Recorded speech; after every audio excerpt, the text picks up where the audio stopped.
Você recebeu a notícia que um familiar seu ou um amigo foi preso. Sem dúvida, isso vai abalar o seu psicológico, mas apesar de tudo isso, você tem que manter a calma para saber como tomar as primeiras providências antes de consultar um advogado.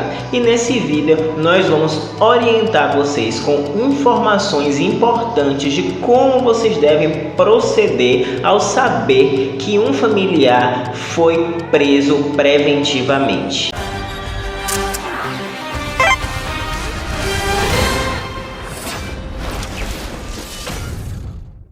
Antes de mais nada, se você é novo aqui no canal, se inscreva, comente, compartilhe e curta, porque isso é muito importante para a divulgação dos nossos vídeos, das nossas informações, que são para ajudar a sociedade a ter conhecimento dos seus direitos. Porque uma vez, como eu sempre prego aqui, o direito não é do estudante do direito, não é do advogado, não é do juiz, não é da sociedade. Então todos têm que ter acesso a uma informação jurídica de qualidade. A prisão preventiva deve ser encarada como uma medida excepcional, ou seja, ela só deve ser decretada via de regra quando há um risco que o investigado, o possível réu de um processo criminal, ele seja um perigo para a sociedade, um perigo para a ordem pública e um perigo para as investigações e, consequentemente, para o devido processo legal. Entretanto, mesmo sendo uma exceção, muitas vezes arbitrariedades acabam ocorrendo e, portanto, devem ser combatidas, porque uma vez que a gente fala de prisão, que ela deve ser a exceção, nós devemos seguir as regras do jogo. Então, o conceito de prisão preventiva é justamente isso, é uma medida cautelar de exceção para assegurar o andamento comum do processo, respeitando, é claro, as garantias e direitos fundamentais do investigado. E quais são os motivos que determinam uma prisão preventiva? São três, basicamente. Garantir a ordem pública, caso o juiz entenda que esse indiciado ele seja um perigo à sociedade, caso ele tenha cometido crimes, de grande potencial ofensivo que pode afetar toda a sociedade.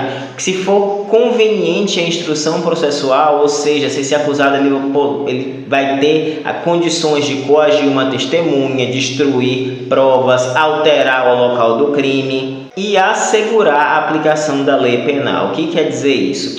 Simplesmente que a persecução, ou seja, o direito de punir do Estado, ele seja cumprido, não seja violado, justamente pelo poder que o acusado possa vir a ter, por exemplo, de fugir e, infelizmente, aí acabar ocorrendo a prescrição, não podendo o Estado exercer o seu poder de perseguir e punir o agente infrator que cometeu algum ato ilícito.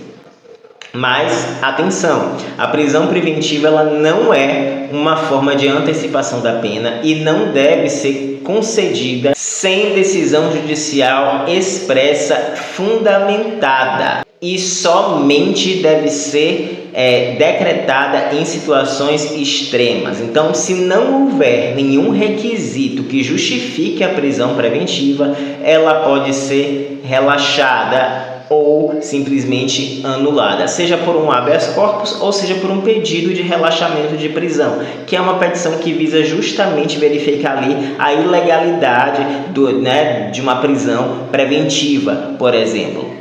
E como nós podemos combater a prisão preventiva? É claro que precisamos de um advogado criminalista especialista para justamente o quê? Reunir provas, ver os antecedentes criminais do acusado, mostrar no processo que ele não causa nenhum tipo de risco à sociedade, que ele não vai burlar o processo em nenhum tipo, e mostrar que é um tipo de prisão excepcional, é uma medida cautelar. E isso vai ajudar o quê? Juntar testemunhas, tudo isso para formar um arcabouço para que a gente consiga derrubar e convencer o magistrado, é claro, de que a prisão preventiva não deve ser mantida. Detalhe que não há um prazo específico para que a prisão preventiva dure muito tempo. Em alguns crimes específicos existem prazo, mas no geral convencionou-se aí o prazo de 90 dias, que deve estar sempre sendo